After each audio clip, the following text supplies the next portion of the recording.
రాముల వారి యొక్క రాజ్యము ఎక్కడ ఉండాలి? మన సెక్యులరిజం కోసం ఈ దేశం కాలేదు. బాలరాముడి ప్రతిష్ట పోయిన ఏడాది జరిగింది. చిలుకూరు నుంచి మేము ఒక్కళ్ళమే ఈ యాంగిల్ మాట్లాడాం. అయితే జనవరి 22, 1947 అసలు ఈ యాంగిల్ ఎవ్వరూ ఆలోచించలేదు. ఈ యాంగిల్ జనవరి 22ని మనం ప్రతి ఏడాది శ్రీరాముల వారి బాలరాముడి ప్రతిష్ట రోజుగా పెట్టుకుందాం. వెంకటేశ్వర ఇప్పుడు ఒప్పుకుంటారా లేదా? ఖచ్చితంగా వెంకటేశ్వర స్వామి అయోధ్య రాముల వారి ప్రతినిధిగా పనిచేస్తున్నారు. తిరుపతి మీద యుద్ధం ప్రకటించి ఉంటే మీకు తిరుపతి ప్రక్షాళన అయి ఉండేది కదా.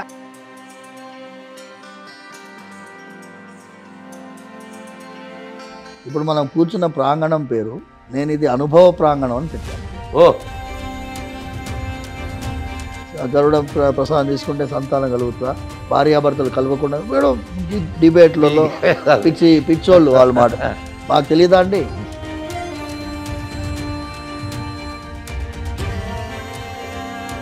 ఒక కాన్వెంట్ స్కూల్ నుంచి ఇద్దరు నన్స్ వాళ్ళ పిల్లలు వాళ్ళ కోరిక, ఆ పిల్లల కోరిక మమ్మల్ని చిలుకూరు తీసుకుపోండి.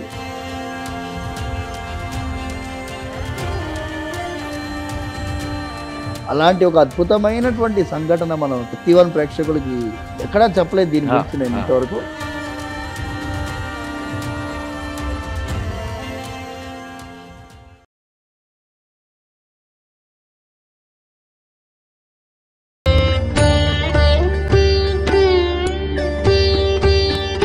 భక్తివన్ ప్రేక్షకులకు మదన్ గుప్తా నమస్కారం. మనం అనేక లబ్ధ ప్రతిష్ఠులైనటువంటి వారితో చర్చా వేదికలు నిర్వహిస్తూ వస్తున్నాం. ఈరోజు మనం ఒక పవిత్రమైనటువంటి ప్రదేశంలో ఉన్నాం. అందరికీ ఆరాధ్యుడు, కలియుగ ప్రత్యక్ష దైవమైనటువంటి శ్రీ వెంకటేశ్వర స్వామి యొక్క స్థానం చిలుకూరు బాలాజీ టెంపుల్లో ఈరోజు మనం ఈ కార్యక్రమాన్ని నిర్వహిస్తున్నాం. అది ఎవరితో? తన జీవితాన్ని స్వామికి అర్పించినటువంటి ఒక మహాభక్తుడితో, జాతి కోసం అంకితం చేసినటువంటి మహాత్యాగితో మనం ఈరోజు ఈ కార్యక్రమాన్ని నిర్వహించుకుంటూ ఉన్నాం. వారు సంచలనాలకు ప్రతీక. మనం ప్రతిసారి చెప్పుకుంటూ ఉన్నాం ప్రభుత్వ కబంధ హస్తాల నుండి దేవాలయాలు బయటకు రావాలని.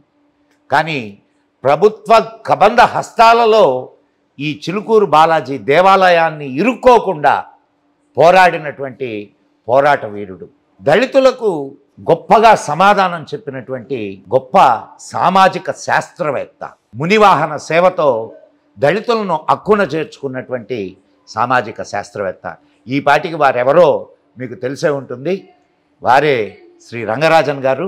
నమస్కారం రంగరాజన్ గారు, వెల్కమ్ టు భక్తివన్ ఛానల్. నిజంగా ఇవాళ మాకు చాలా ఆనందంగా ఉంది.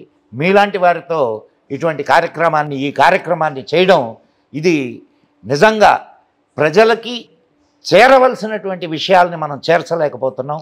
కానీ ఇటువంటి కార్యక్రమాల ద్వారా ప్రజల్ని చైతన్యపరచడం, ప్రజలకి కావలసినటువంటి విజ్ఞానాన్ని ఇవ్వడం జరుగుతూ ఉంది. అటువంటి దానికి మీలాంటి వారు అంగీకరించి సహకరిస్తున్నందుకు శతదా ధన్యవాదాలు. రంగరాజన్ జీ, నేను మిమ్మల్ని గురూజీ అని సంబోధించవచ్చా? మీరు ఎలా పిలిచినా పర్లేదు.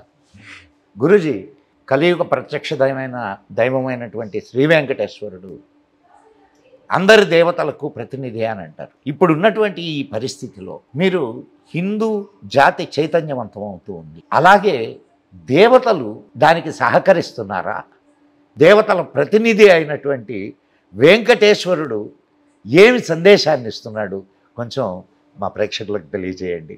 మదన్ గారికి నా మీద ఉన్న ప్రేమ, వాత్సల్యం, అభిమానం, ప్రేమతో అభిమానంతో చెప్పినటువంటి మాటలకి ధన్యుణ్ణి. మీరు చెప్పినటువంటి ప్రతి వాక్యం మా నాన్నగారి యొక్క ఆశీర్వాదం సౌందరరాజన్ గారికి చెందుతుంది. ఆయన నా వ్యక్తిత్వాన్ని చెక్కినటువంటి వారు. ఇవాళ ఇట్లా మీ ముందు ఒక స్వామివారి సేవకుడుగా మీ ముందు ఉన్నాను అంటే మా తల్లిదండ్రులు, మా అమ్మ ఇప్పుడు లేదు, 2018లో పరమపదించింది. మా నాన్నగారు మా వ్యక్తిత్వాన్ని ఒక దిశానిర్దేశం చేసి సమాజానికి ఉపయోగపడేటటువంటి రీతిలో దేవాలయంలో పనిచేసేటటువంటి ఒక సేవకుడు ఎలా ఉండాలి అనే దానికి మాకందరికీ కూడా కర్తవ్య బోధ చేసినందువల్ల మేము ఇలా ఉన్నాం. ఆ సౌందరరాజన్ గారు ఇప్పుడు 89 ఏళ్ల వయసు, పోరాట వీరుడు అంటే ఆయన. మనం కురుక్షేత్రంలో అభిమన్యుడి పాత్ర చూస్తాం. అభిమన్యుడు ఏంటి అంటే ప్రాణత్యాగం చేస్తాం, కానీ నాన్నగారు అభిమన్యుడిలాగా ఒంటరిగా లోపల వెళ్ళి పద్మవ్యూహాన్ని, చక్రవ్యూహాన్ని, అన్ని వ్యూహాలని ఛేదించుకుంటూ బయటికి వచ్చి ఆ భగవంతుడి యొక్క దివ్యమైన ఆశీర్వాదంతో ఇవాళ చిలుకూరుని ఒక ఆదర్శవంతమైనటువంటి ఆధ్యాత్మికమైనటువంటి కేంద్రంగా మన రూపుదిద్దే ప్రయత్నంలో ఒక అంకురార్పణ చేసి ఇవాళ రోజు ఇలా ఉంది అంటే దానికి ఆయనే కారణం, వేరే ఏమీ లేదు. మేమందరం ఆయన ఎంబడి ఉన్నాం, మా కుటుంబ సభ్యులు ఉన్నారు, మా చిన్నాన్నగారు ఉన్నారు, అందరూ ఉన్నాం. కానీ మన వెన్నెముక అంటారు చూడండి, బ్యాక్ బోన్, అది సౌందరరాజన్ గారు, సందేహమే లేదు. రెండవది, మీరు ఇవాళ ఒక ప్రశ్న అడిగారు. దైవాలన్నిటికీ కూడా, దైవం అంటే 108 దివ్య దేశాలు, వైష్ణవ దివ్య దేశాలు, అలాగే శైవ క్షేత్రాలు, శాక్త క్షేత్రాలు. ఇప్పుడు మీనాక్షి దేవాలయం, కామాక్షి దేవాలయం అన్నీ శాక్త సాంప్రదాయం ప్రకారం నడిచేది. తమిళనాడులో ఉన్నాయి. ప్రభుత్వము ఒక భయంకరమైనటువంటి ఒక ఉచ్చు బిగించినటువంటి క్షేత్రాలు అయిపోయినాయి. శ్రీరంగ క్షేత్రం, ఇవన్నీ కూడా మనకి ఆరాధ్యమైనటువంటి క్షేత్రాలు. ఈ క్షేత్రాల్లో ప్రభుత్వ ప్రమేయం వల్ల భక్తికి మనం దానికి ముఖ్యత్వం ఇవ్వలేకుండా ఉన్నాం. భక్తికి ఎందుకు ముఖ్యత్వం ఇవ్వలేకుండా ఉన్నాము అంటే, వచ్చిన భక్తుడు 500 రూపాయలు 1000 రూపాయలు టికెట్ కొనేదే వాడికి దర్శనం లేదు. ఎక్కడికి వెళ్ళినా అదే పరిస్థితి. భగవంతుడికి శరణు కోరేటటువంటి తత్వాన్నే మర్చిపోయింది సమాజం. అందుకోసం చిలుకూరు వెంకటేశ్వర స్వామి అందరికీ ప్రతినిధిగా ఇవాళ రోజు దైవానికి ఒక రాజ్యాంగబద్ధమైన అధికారం ఉండాలి. ఇప్పుడు మనం మీలాంటి చారిత్రాత్మకమైనటువంటి చరిత్రని చదివినటువంటి వారు, ఇప్పుడు మదన్ గుప్తా గారు చరిత్ర పుటాలు వెనకకి వెళితే మీతో వాదించగలిగిన వారు హిస్టారియన్స్ చాలామంది కూడా మీ దగ్గర నోట్స్ రాసుకోవాలి. అలాంటి ఒక విజ్ఞానం మీకు ఉన్నది. 1905లో కర్జన్ అనేవాడు, లార్డ్ కర్జన్ అనేవాడు మొట్టమొదటిసారి ఈ దేశంలో ఒక ప్రాంతాన్ని మతపరంగా విభజించవచ్చు అని నేర్పించినటువంటి దుర్మార్గుడు. అవునండి, బెంగాల్ విభజన చేసిన దుర్మార్గుడు 1905లో. ఆ దుర్మార్గుడు ఒక డివైడ్ అండ్ రూల్కి బీజం నాటాడు. అవును, 1905లో బంగాల్ విభజన జరిగినప్పుడు ఎంత ఇబ్బంది జరిగిందనేది మనం ఇప్పుడు కళ్ళ కట్టినట్టు చెప్పలేము. అసలు అదొక పెద్ద ఉద్యమం జరిగింది. మళ్ళీ 1911లో మళ్ళీ జాయిన్ అయ్యింది. కానీ ఆ బీజము భయంకరమైనటువంటి విషసర్పంగా ఈ దేశాన్ని రెండుగా చేసి ఇప్పుడు 3గా అయింది. బంగ్లాదేశ్, పాకిస్తాన్ వేరైపోయింది. దాన్ని ఆలంగిరి మైండ్ సెట్, మేము దానికి పేరు పెట్టింది ఏంటంటే కర్జనైజేషన్ అండ్ ఆలంగిరి మైండ్ సెట్. ఇప్పుడు మూర్తి పూజకి వ్యతిరేకంగా ఉద్యమం చేసేటట్టుగా అప్పుడు రాజా రామ్మోహన్ రాయ్, ఏమండి, ఆర్య సమాజ్ మూవ్మెంటు, ఇవన్నీ కూడా విగ్రహారాధనకి వ్యతిరేకంగా తీసుకొచ్చాడు. నిజమే. It is all sponsored by those people. Yes.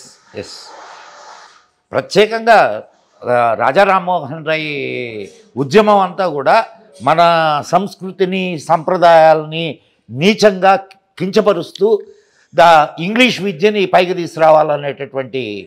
ఇప్పుడు మనం కర్జన్ ఎంత దుర్మార్గంగా మన వాళ్ళనే ఒక నెరేటివ్ సృష్టించడంలో రాజా రామ్మోహన్ రాయ్ లాంటి వాళ్ళని మన మీదకే ఉసిగొలిపి, మనది మూఢ ఆచారాలు, మనది సంస్కారం లేనటువంటి వ్యవహారము, మనది స్త్రీ జాతిని ఘోరంగా అవమానం చేసేటటువంటి విధానము, ఇలాంటివన్నీ చెప్పి వీ నీడ్ సోషల్ రిఫార్మ్ అని చెప్పి మన ధర్మానికి వ్యతిరేకంగా పనిచేసినటువంటి వాళ్ళలో మన వాళ్ళనే వాడుకొని బంగాల్ విభజన జరిగింది. 2025లో మనం ఇవాళ మాట్లాడుతున్నామండి. దాదాపు 120 సంవత్సరాలకు పూర్వం జరిగినటువంటి విషయాన్ని మనం ఎగ్జాక్ట్గా రిప్లికేట్ చేయలేకపోయినా కూడా ఈ జాతికి జరిగినటువంటి ద్రోహాన్ని మనం గుర్తు చేసుకోవాల్సినటువంటి విషయం ఉన్నది. నేను ఇప్పుడు కర్జన్ గురించి ఎందుకు మాట్లాడుతున్నాను అంటే, కర్జన్ లాంటి మైండ్ సెట్ ఉన్న వాళ్ళు ఇంకా ఉన్నారు మన దాంట్లో. ఐఏఎస్ ఆఫీసర్స్లో ఉన్నారు, రాజకీయ నాయకుల్లో ఉన్నారు, జ్యుడిషియరీలో ఉన్నారు, అవును, అన్నిట్లో ఉన్నారండి, పోలీస్ వ్యవస్థలో ఉన్నారు, వీరందరూ ఇంకా ఉన్నారు. అందుకోసం మనం సమాజంలో ఒక జాగరూకతని తీసుకురావాలి అంటే, ఇలాంటి ఒక మహానుభావుడు మనని విభజించే ప్రయత్నం చేసినాడు అని సమాజంలో మళ్ళీ మళ్ళీ గుర్తు చేయాల్సినటువంటి అవసరం ఉంది. ఇప్పుడు దైవానికి చిలుకూరు వెంకటేశ్వర స్వామి స్వయం వ్యక్త క్షేత్రం అండి. ఇది ఏంటి, ఎక్కడ కూర్చున్నాం మనం? ప్రదక్షిణ ప్రాంగణంలో కూర్చున్నాం. ఇది పాము పుట్టలో వెలిసినటువంటి స్వామివారి యొక్క క్షేత్రం. ఒక 500 సంవత్సరాలకు పూర్వం భక్తుడు తిరుమల కొండపైకి నడుచుకుంటూ వెళ్ళేవాడు.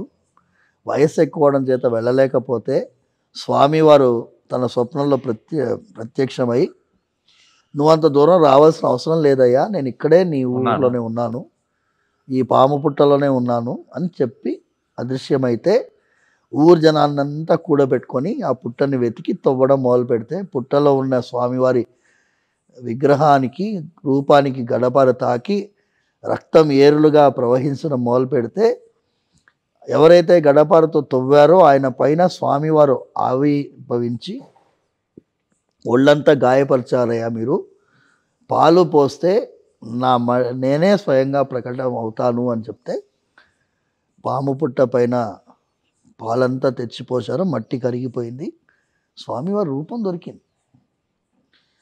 ఇప్పుడు కూడా మేము శుక్రవారం అభిషేకం జరిగేటప్పుడు కనురెప్ప పైన, ఎడమ కనురెప్ప పైన, వక్షస్థలం పైన సింగిల్ లైన్ ఘాటు ఉంటుంది మూర్తి పైన. అలా ప్రత్యక్షమైన పరమాత్మ. మనం స్వయం వ్యక్త క్షేత్రం కాబట్టి స్వామివారు అనే సంబోధిస్తాం, విగ్రహం అని చెప్పడానికి లేదు. అలాంటి స్వామి 2011వ సంవత్సరంలో మీకు గుర్తుంటుంది, అనంత పద్మనాభ స్వామి దేవాలయాన్ని, అనంత స్వర్ణమయం, అది మన అన్ని మీడియాలలో నేలమాళిగల్లో బంగారం ఉంది, ఆడిట్ జరగాలి, అది జరగాలని హైకోర్టు తీర్పిచ్చింది. అనంత పద్మనాభ స్వామి దేవాలయాన్ని ప్రభుత్వం టేక్ ఓవర్ చేయాలి అని. దాని మీద సుప్రీంకోర్టుకి వాళ్ళు ఎస్ఎల్పి వేసుకొని వెళ్ళారు. రాజాలు పద్మనాభ దాసులు అంటారు వాళ్ళు, రాజవంశం వాళ్ళు వెళ్ళారు. చిలుకూరులో మేము ఉన్నాం, మా నాన్నగారు సౌందరరాజన్ గారు 2011. మనం ఇంప్లీడ్ అవ్వాలిరా దీంట్లో అన్నారు. మనం ఇంప్లీడ్ అవ్వాలి అంటే మాకు సుప్రీంకోర్టులో ఇంప్లీడ్ పిటిషన్ వేస్తాం. In what way are you concern? మేము అనంత పద్మనాభ స్వామి వారి యొక్క దాసులుగా ఉన్నటువంటి రాజవంశీకులే అక్కడ కొనసాగాలి. ఇప్పుడు గవర్నమెంట్ టేక్ ఓవర్ చేస్తే మీరు సర్దార్ పటేల్ గారు ఏదైతే ఒడంబడిక చేసుకున్నారో, కోవనెంట్ సైన్ చేశారు మీరు, అది పద్మనాభ స్వామి రాజుగా ఉన్నటువంటి క్షేత్రం. At one time it was god's own country. అవునా కదండి? అవునండి. రాజులు స్వామి పేరు స్వామివారి పాదుకల్ని నెత్తి మీద పెట్టుకొని రాజ్యం వెళ్ళేవారు. ఇప్పుడు నేను కర్జన్ తోటి ఎందుకు మొదలు పెట్టానంటే, లార్డ్ కర్జన్ ఒకసారి కేరళ వెళ్ళాడు. ఆయన ఆ రాజుగారి యొక్క అతిథిగా వెళ్ళాడు యాజ్ ఏ వైస్రాయ్ ఈవెంట్. వెళ్తే వీరిద్దరూ గుర్రపు జట్కా బండిలో ఇద్దరు ప్రయాణం చేస్తున్నారు. సముద్రపు ఒడ్డులో షిప్ దిగాడు, అక్కడి నుంచి నేరుగా వెళ్తున్నారు. వెళ్ళే దారిలో మీరు చూస్తే సముద్రం ఒడ్డునే ఉంటుంది తిరువనంతపురం అనంతపద్మనాభ దేవాలయం.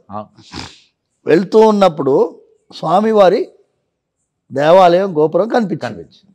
వెంటనే రాజావారు ఏం చేశారు, లేచి తల వంచి నమస్కరించారు. వీడు కాలు మీద కాలేసుకొని కూర్చుని ఉన్నాడు వీడు కర్జన్. అయితే పద్మనాభస్వామి దాసుడుగా ఉన్నటువంటి రాజావారు ఇలా నమస్కరించి తల వంచి నమస్కరించగానే జట్కా బండి ముందుకు వెళ్ళిపోయింది. వెళ్ళగానే కూర్చున్నాడు. Your highness, what was the meaning of that అని అడిగాడు ఇంగ్లీష్లో. ఇది మేమందరం దాసులమండి, మా రాజు అన్న పద్మనాభస్వామి ఈ రాజ్యాన్ని మేము ఆయన దాసుడుగా ఆయన ప్రతినిధిగా మేము రాజ్యం వెళ్తున్నాము అన్నాడు. ఓహో ఇదేనా సోమేరులకి సోమరిపోతులకి భోజనం పెట్టే ప్రదేశం అన్నాడు వాడు. ఇన్సల్ట్ చేశాడు భగవంతుడి. మనమంతా అన్నదానం చేస్తాం కదా రోజు, కొన్ని వేల మంది అక్కడ అన్నదానం జరుగుతుంది అనంత పద్మనాభ దేవాలయంలో వాళ్ళు. అయితే రాజు దిగమింగుకొని ఏం బదులు చెప్పలేదు. సాయంత్రము వాళ్ళది గెస్ట్ ఆఫ్ ఆనర్ కదా ఆయన గెస్ట్ ఆఫ్ ఆనర్గా ఆయనని గౌరవించేటట్టుగా సమావేశానికి రాజు పద్మనాభస్వామి దాసుడైనటువంటి రాజు రమ్మంటే రాలేదు. నేను రానయ్యా, ఆయనతోటి ఏ కార్యక్రమానికి నేను పాలు పంచుకోను, మా స్వామిని అవమానించిన వాడితో నేను పక్కన కూర్చుంటే నాకే అవమానం అన్నాడు. సమావేశానికి రాకపోతే ఈయనేమన్నాడు, you tell your highness I will strip him of his powers అన్నాడు. ఏమన్నా చేసుకో, నేను మాత్రం వచ్చేది లేదు. ఆయన చోట్ల ఉన్నవాళ్ళు బ్రిటిష్ వాళ్ళే, వాళ్ళు కూడా అయ్యా ఆయనతో పెట్టుకోకండి, ఆయన మొండోడు, వాళ్ళకి దేవుడు అంటే ఎక్కువ, దయచేసి చేయకండి అంటే మరి ఏం చేయమంటారంటే మీరు చేసిన దానికి క్షమించండి అని చెప్పండి, అంతే చాలు. పబ్లిక్గా కర్జన్ క్షమాపణ వేడుకున్నాడు. గుర్తుపెట్టుకోండి, అలాంటి పద్మనాభస్వామి వారి దాసుడుగా రాజ్యం ఏలినటువంటి ఆ దాసులు వాళ్ళు డబ్బు కక్కుర్తిపడి మిస్అప్రాప్రియేట్ చేస్తున్నారు అని చెప్పి ఇలా గవర్నమెంట్ టేక్ ఓవర్ చేయడం అనేది you cannot fit that bill అని చెప్పి నాన్నగారు ఆ కోవెనెంట్ మీద ఉండేటటువంటి ఒక్కొక్క జీవో మేము తీసామండి. We did research. ఇన్ఫ్యాక్ట్ సుప్రీంకోర్టులో మేము ఇచ్చిన పేపర్స్కి ఆ గవర్నమెంట్ ప్లీడర్ ఆశ్చర్యపోయాడు. Where are you getting these papers, why are you suddenly submitting all this. ఇవన్నీ సుప్రీంకోర్టులో 2019-20లో జడ్జిమెంట్, 19లో హియరింగ్ జరిగింది, 11 నుంచి స్టేలో ఉంది, గవర్నమెంట్ టేక్ ఓవర్ స్టే చేశారు. హియరింగ్ కోవిడ్ టైంలో కంప్లీట్ అయిపోయింది, ఫిబ్రవరిలో పూర్తి అయిపోయింది. జడ్జిమెంట్ రిజర్వ్డ్ పెట్టారు వాళ్ళు. అయితే మేము జడ్జిమెంట్ రిజర్వ్ పెట్టడం ఏంటి అని చెప్పి మేము ఇక్కడి నుంచి దాని మీద పోరాడితే సుప్రీంకోర్టు జడ్జిమెంట్ ఇచ్చింది. ఎప్పుడు ఇచ్చింది? 2020లో కరోనా టైంలో it was released, judgement was given. ఆ జడ్జిమెంట్లో ఏంటి అంటే they recognized that Anantha Padmanabha స్వామికి వారసులు వీళ్ళందరూ షబ్బేత్ అని, షబ్బేత్ అంటే ట్రస్టీస్, వీళ్ళని ట్రస్టీస్గా గుర్తించాలి, వీళ్ళ ఆధ్వర్యంలోనే దేవాలయం నడవాలి అని గుర్తించాలి. ఇప్పుడు అక్కడి నుంచి మేము వీ టుక్ ఇట్ ఫర్దర్. అప్పుడు ఏమైంది, 2020లో జడ్జిమెంట్ వచ్చింది. వచ్చినప్పుడు దైవాన్ని రూలర్గా డిక్లేర్ చేయాలని మేము పిటిషన్ పెట్టాం. ఇప్పుడు మీరు ప్రివీ పర్స్ అబాలిషన్ అంతా అయింది కదా, అందరు 543 రాజ్యాలు విలీనమయ్యాయి. అందులో 8 రాజ్యాలు దైవమే రాజుగా ఉండినాయి. ఏవి? పద్మనాభస్వామి దేవాలయం ఉన్నటువంటి రాజ్యం తిరువనంతపురం,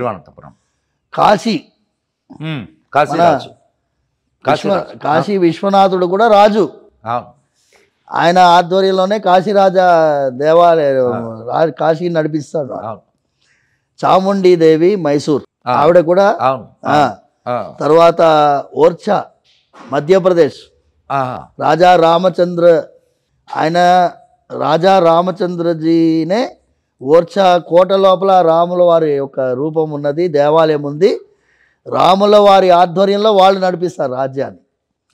మేవార్ ఏకలింగ్జీ, ఆయన కూడా ఏకలింగ్ ఇవన్నీ రిటర్న్ కాన్స్టిట్యూషన్స్ ఉన్నాయి. ఇవన్నిటినీ మీరు గుర్తించకుండా పప్పారావాళ్ళు ఏకలింగ భక్తుడు.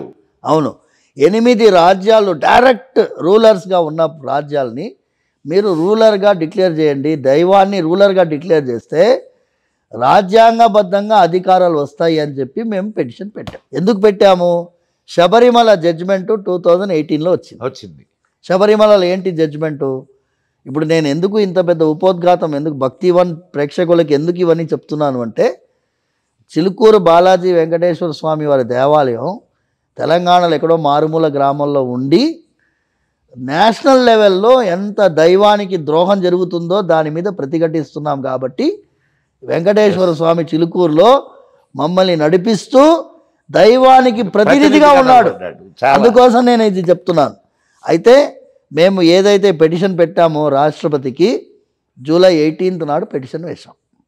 జూలై 19 తెల్లవారుజామున వెనకాల శివాలయంలో కూర్మమూర్తి కనిపించింది. అవునండి, మీరందరూ అది ప్లే చేయండి, మీరు యూట్యూబ్లో మీకు దొరుకుతుంది. స్వయంగా వచ్చి చూశాను ఆ వీడియో. కూర్మమూర్తి అక్కడ ఎలా కదా మీరు చూడండి, కూర్మమూర్తి హయ్యర్ లెవెల్లో ఉంది దేవాలయం. చెరువు కింద ఉంది, పక్కన కోనేరు కింద ఉంది, మెట్లు ఎక్కాలి. కూర్మమూర్తి ఎట్లా ఎక్కి వస్తుందండి? లేదు, అది ఆ రోజు చాలా అసలు అద్భుతం అది. అయితే భగవంతుడు ఇదిరా అమృతమథనం అన్నాడు. కూర్మావతారం కనిపించిన తర్వాత అమృతమథనం జరిగి 2020 నుంచి ఇవాళ 2025లో ఉన్నాం. ఇప్పుడు లాస్ట్ ఇయర్ జనవరి 22వ తారీఖు నాడు శ్రీరాముల వారికి ప్రతిష్ట జరిగింది. ఎక్కడ? బాలరాముడి ప్రతిష్ట అయోధ్యలో. అది అల్టిమేట్ కల్మినేషన్ ఆఫ్ రామరాజ్యం. అందరూ అడిగారు 22 జనవరి ఎందుకండి? మోడీ గారు ఎలక్షన్కి వెళ్ళే ముందు ప్రతిష్ట చేసి ఎలక్షన్లో ఓటు కోసం వెళ్తున్నాడు, ఈ టైపు మాట్లాడారు. అసలు దాని మీద చాలా ఆ శంకరాచార్యులు కొంతమంది నిర్మాణమే పూర్తి కాలేదు ఎందుకు అన్నారు, కొంతమంది ఏమన్నారు ఇది ముహూర్తం మంచిగా లేదన్న కొంతమంది అన్నారు. మేము ఒక్కటే చిలుకూరు దేవాలయం నుంచి మా నాన్నగారి ఆశీర్వాదంతో ఒక్కటే మాట చెప్పారు, జనవరి 22వ తారీఖు భగవంతుడు నిర్ణయించుకున్న తేదీ అన్నాం. ఎట్లా అంటే జనవరి 22, 1947. మీరు చరిత్రకారులు కదా, చరిత్ర చదివిన వారు కదా. కాన్స్టిట్యూషన్ అసెంబ్లీ మీట్ జరిగింది. కాన్స్టిట్యూయెంట్ అసెంబ్లీలో రిజల్యూషన్ పాస్ చేశారు. Objectives resolution. మనం రాజ్యాంగాన్ని రాసుకుంటే అటు పాకిస్తాన్ విభజనకి నిర్ణయించుకున్నారు అప్పటికే. అటు పాకిస్తాన్ కానీ ఇటు భారతదేశం కానీ రాజ్యాంగం ఎలా ఉండాలి, ఈ రాజ్యాంగం మనం ప్రాచీనమైన దేశం, ఇది ఇట్స్ ఏన్షియంట్ ల్యాండ్. ఈ దేశం ఇవాళ పుట్టలేదు. అవునండి, it is an ancient land.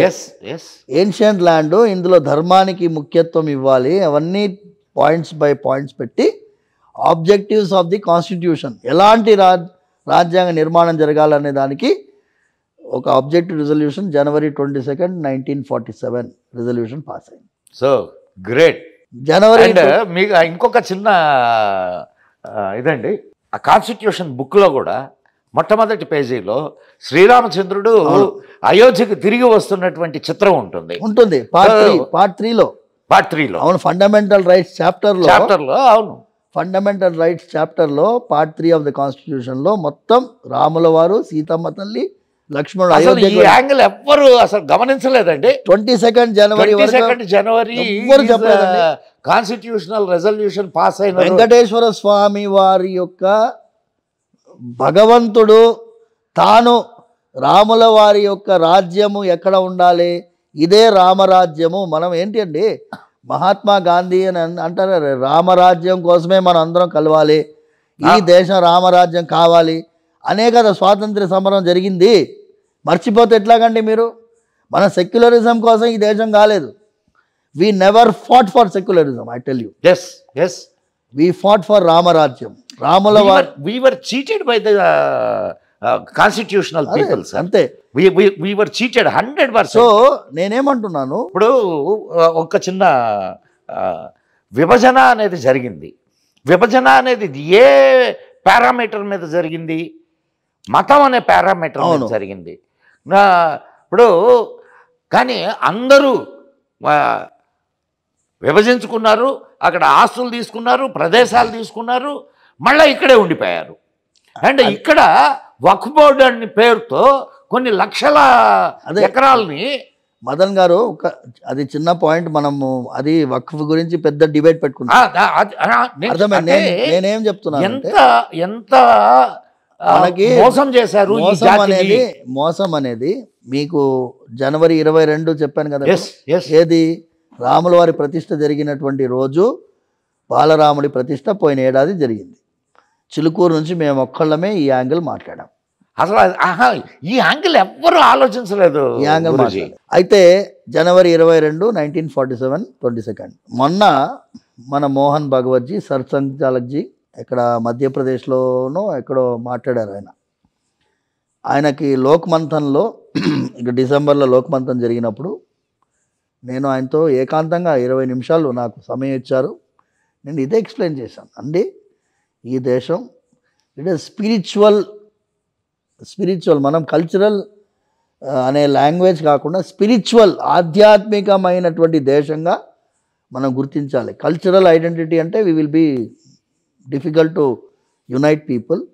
Spiritual అంటే మనం యునైట్ అవుతాము. ఇప్పుడు కుంభమేళాలో ఎక్కడెక్కడ నుంచో వచ్చి స్నానం చేస్తున్నారు కదా, because of spiritual identity you are identifying. అయితే ఆయన ఒక విధంగా చూస్తే ఆయన ఏకీభవించారు, కానీ జనవరి 22 అనేది ఆయనకి సరిగ్గా బ్రీఫ్ కాలేదు. నేను చెప్పిన మాట ఆయన ఒప్పుకున్నారు. ఆయన వాళ్ళు ప్రతిష్టా ద్వాదశి అన్నారు. ప్రతిష్టా ద్వాదశిలో ఒక విధంగా మోహన్ భగవత్జీని మనం కరెక్ట్ చేయాలి. ఎందుకు అంటే జరిగింది ఉత్తరాయణంలో. 22 జనవరి పోయిన ఏడాది జరిగింది ఉత్తరాయణంలో. ఏ ప్రతిష్ట అయినా ఉత్తరాయణం జరుగుతుంది. సో ఉత్తరాయణంలో శుక్లపక్ష ద్వాదశి రోజు మృగశిర నక్షత్రం అన్నీ చెప్పారు పోయిన ఏడాది ముహూర్తం నిర్ణయించుకున్నప్పుడు. ఈ ఏడాది జరుపుకోవాలి అంటే ఇంకొక 15 రోజుల తర్వాత జరుపుకోవాలి ప్రతిష్టా ద్వాదశి అయితే. నేనేమంటున్నాను అంటే జనవరి 22ని మనం ప్రతి ఏడాది శ్రీరాముల వారి బాలరాముడి ప్రతిష్ట రోజుగా పెట్టుకుందాం, క్యాలెండర్ ఇయర్ సెలబ్రేట్ చేద్దాం. ఆధ్యాత్మికమైనటువంటి నిర్ణయం తీసుకునేది ప్రతిష్టా ద్వాదశిగా ఆర్ఎస్ఎస్ వాళ్ళందరినీ నేను ప్రార్థిస్తాను.